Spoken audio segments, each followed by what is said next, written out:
ሰላም ጤና ይስጥልኝ። እንደምንውላችሁ አደራችሁ፣ እንደምንሰነበታችሁ ክቡራትና ክቡራን የኦሪት ክፍል ተከታታዮች በያላችሁበት ሰላማችሁ ይብዛ። ዛሬ ደግሞ የአምላክ ፍቃድ ቢሆን ትንሽ ቀንጨፍ አድርጌ በየሳምንቱ ከሚነበበው የኦሪት ክፍል ትንሽ ወደ እናንተ ጆሮ ለማቅረብ ወዳለሁ። የአምላክ ፍቃድ ይሁን በድጋሜ እላለሁኝ እና የሳምንቱ የኦሪት ክፍላችን ፓራሻት ቫይራ ይባላል። እንግዲህ አሾቫቢም የሚባለው ሁለተኛው የኦሪት ክፍል ማለት ነው፣ ወይም ሽሞት የሚባለው ሁለተኛው የኦሪት ክፍል ነው። ይህም ገባ እያላችሁ ለምታነቡ ወገኖች ወንድሞች ኦሪት ዘጸአት ምዕራፍ 6 ቁጥር 2 ጀምረን እስከ ምዕራፍ 9 ቁጥር 35 ድረስ ተነቦ ይጨረሳል ማለት ነው። እና እንግዲህ የሜሾቫቢም የሚባለው የአምስቱ የኦሪት ክፍላችን ዛሬ ሁለተኛው ነው የምናነበው። ሾቫቢም ማለት እንግዲህ ሹቡ ባኒም ሾቫቢም ኤርፓ መትሹባት ከሚላን ፈጣሪ አምላክ ከትንቢተ ኤርምያስ ምዕራፍ 3 ቁጥር 14 ላይ እንደሚያሳየው እንዲሁም ሆሺያ በሚባለው ደግሞም እንደዚህ ይላል። እና እንግዲህ ሹባኒም ሾባቢ ማለት ተመለሱ። ሾባቢ ማለት እንግዲህ አውቆ የሚያጠፋ ማለት ነው። ለምሳሌ አንድ ሰው እሳት እንደሚባላ ወይም እሳት እንደሚባላ ያውቃል። አንድ ቀን ተሳስቶ ሊጠበስ ይችላል። በሁለተኛው ግን እጁን ከሰደደ ሾባብ ማለትም እያወቀ እንደሚባላ እሳት እንደሚበላ ወይም እንደሚጠብሰው እያወቀ ዳግመኛ ለመበላት እጁን የሚሰድ ማለት ነው። ስለዚህ ሹቡ ባኒም ሾባቢም ኢርፓመት ሹባት ከሚለናል ፈጣሪ አምላክ። ወደ ፈጣሪ አምላክ ስንመለስ ፈጣሪ አምላክ የሰራነውን መጥፎ ስራ ሁሉ ይቅር በማለት እንደገና አዲስ ያደርገናል ማለት ነው። ይሄ የሚያሳየው ምንድነው? እንግዲህ ባለፈው እንደተነጋገርነው ሾባቢም ማለት እንግዲህ አሁን ይሄ የሚያሳየን ፕጋም ብሪት ወይም ደግሞ ቅዱሻት ብሪት ማለት ነው። ፕጋም የሆነውን ቅዱስ ለማድረግ ወይም ደግሞ ቅዱሻት ብሪት ለማድረግ የምናደርገው ጥረት ነው ማለት ነው።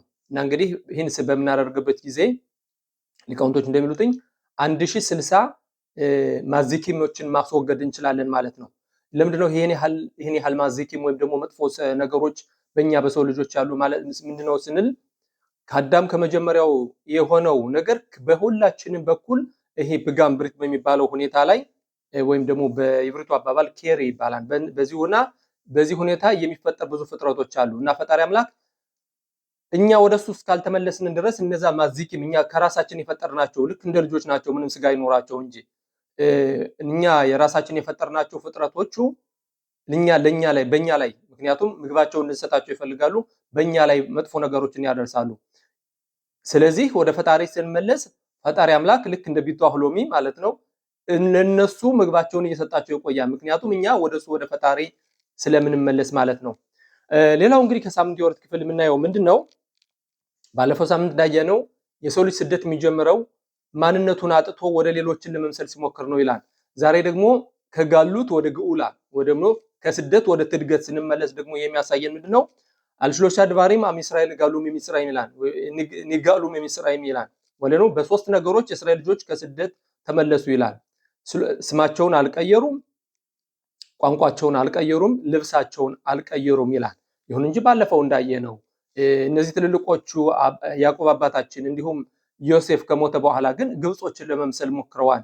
እንዴት ነው አሁን እነዚህ ሶስት ነገሮች አልቀየሩም ብለው የሚሉት? እንዴት ነው ይሄ ነገር ተቃራኒ አይሆንም ብለው ሲጠይቁ ይሄ ራቢ ሞርደሃይ ነው የገርሾን የተባለ ሲናገር የእስራኤል ልጆች ሙታብሽ ያብዱ በአቦዳ ዛራ ማለትም የባዳ አምልኮትንም ይስሩ፣ ይሁን እንጂ ከአሕዛቦች ግን አይደባለቁ። እንግዲህ አሁን እነዛ በዛን ጊዜ ያደረጉትኝ ኤሌሉ ኦብዲ አቦዳ ዛራ ኤሌሉ ኦብዲ አቦዳ ዛራ እነዚህም ባዳ አምልኮት አምላኪዎች ናቸው፣ እነዛም ባዳ አምልኮት አምላኪዎች ናቸው ሲል ባዳ አምልኮት ያደርጉ ብቻ ግን ማንነታቸውን አይቀየሩና ስለነዚህ ሶስት ነገሮች በእነዚህ ሶስት ነገሮች ነው ፈጣሪ አምላክ የተታደጋቸው ይላል። ስማቸውን ባለመቀየራቸው፣ ቋንቋቸውን ባለመቀየራቸው፣ ልብሳቸውን ባለመቀየራቸው። ሌላው ደግሞ ብዙሁት ናሽም ጻድቃን ይወት ይላል። በጻድቃን ሴቶች ምክንያት ነው እንግዲህ የእስራኤል ልጆች ከግብጽ ስደት የወጡት።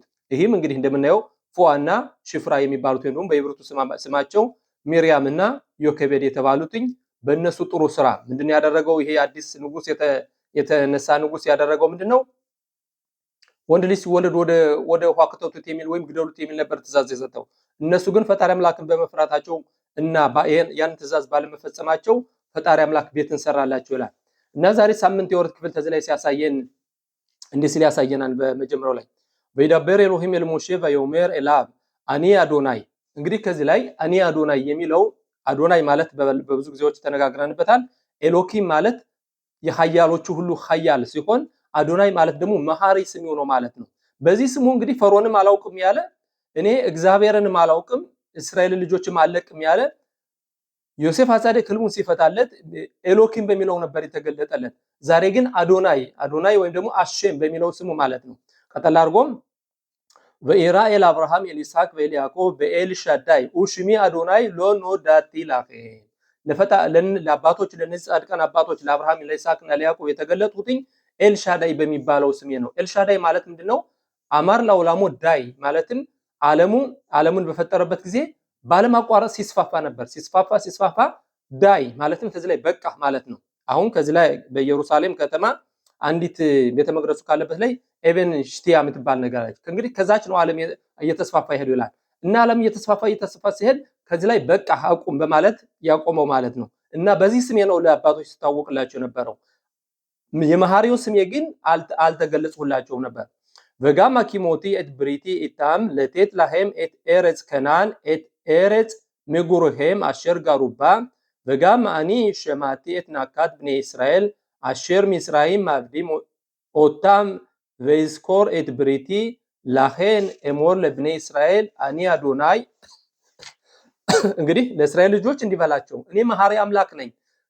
እስኮርት ብሪቲ ማለት ከአባቶች ጋር የገባሁትን ቃል ኪዳን አስታውሳለሁና ይሄንን በላቸው።